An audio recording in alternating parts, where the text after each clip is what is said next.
What's up everybody? Joel with Cornerstone Manufacturing, and today I'm going to give you guys a little preview about what I do whenever I'm making a part and metal finishing or whatever the case may be. I get DMs about like, is this stainless steel, or like what tools are you using to do this stuff? And anything that I make currently is all just mild steel, just clean pickled and oiled steel. But I figured I'd give you guys a little insight as to what I do whenever I'm finishing corners like this, on really anything, fenders, my oil tank here. But I'm just going to show you guys what I do to get a nice, smooth, uniform edge, and take you guys through the process of what I do for that. So let's get started. So you can use a multitude of tools for this. You can use an angle grinder.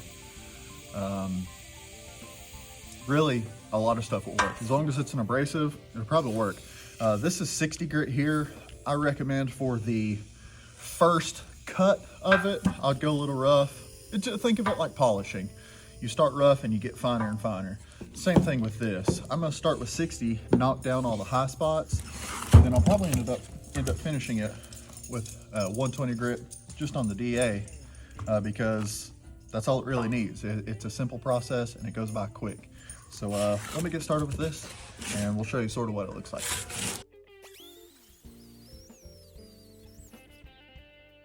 Okay, so once you've knocked your high spots down, what I do is I start on flat faces. I'll sand out this face until the weld edge is uniform with the rest of my material. Same thing for this right here. I kind of leave that very crown of the weld or the joint there for last, because typically that needs the least amount of work depending on how you weld. But you can kind of see here, it's flat on both these sides with a little bit of weld left. And then what you need to slowly and easily do is just sort of round it out. Like that right there. That might look a little rough, but once you hit it with the DA and really sort of smooth that edge out, it all becomes uniform and you won't even be able to tell any of it. So let's get started with that.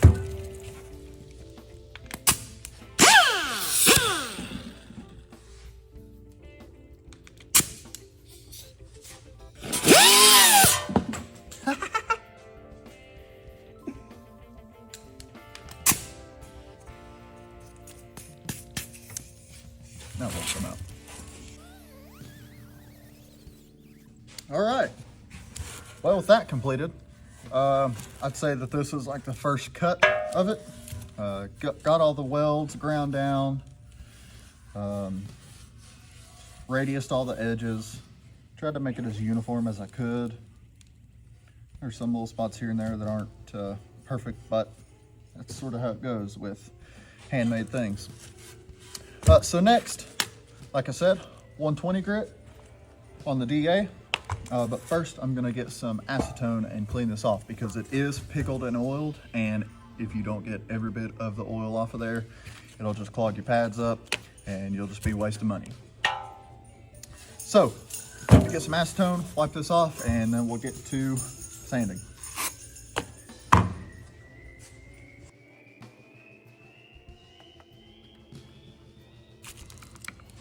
Now this is usually the phase where once you're sanding with a finer grit, you're going to start to see little imperfections. You might see pinholes, you might see dips or high spots or something.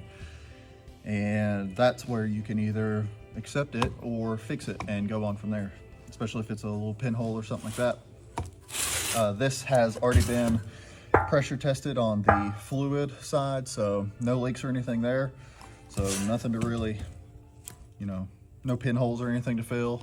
So I'm just gonna get to finishing.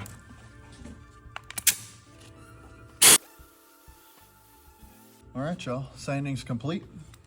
We're gonna do another wipe down with some acetone. Just get any dust, dirt, whatever. And this is really unnecessary for the average Joe, I guess. But I can't leave anything alone. I have to take things to the extreme, so I'm cleaning after every process. I'm meticulously going over certain areas that just don't look good, or whatever the case could be. But once I do get all this wiped down, see, like, you know what I'm saying? So I'm gonna get this wiped down.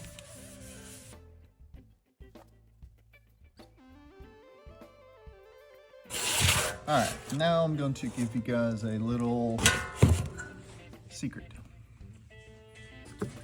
If you are a fabricator and you deal with a lot of steel and or rusty environments, this is your friend.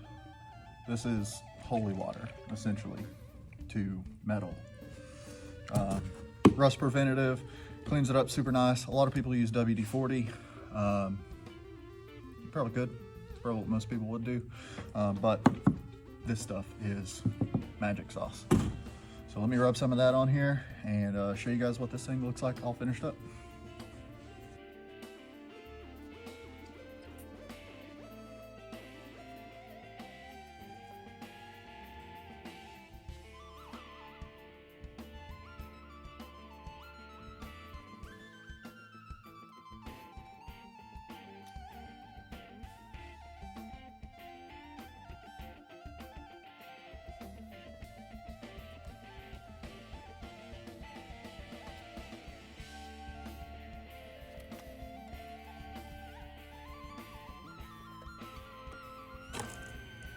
All right, there it is. After it's been CRC'd, at this point, I wrap it up and put it in a box and send it to you. But that right there is just to show you all sort of my process about how I go about metal finishing and such. It's an enjoyable process. It takes a little bit of time to figure out what works up best for you, but once you get it down, it'll all work out in the end. But thanks for tuning in, and if you guys got any questions or comments about something you're interested in or something I do that you want to know about, leave a comment, send me a DM. Just figured I'd show you guys sort of what I do whenever I'm metal finishing. And thanks for tuning in, and we'll see you next time. Peace.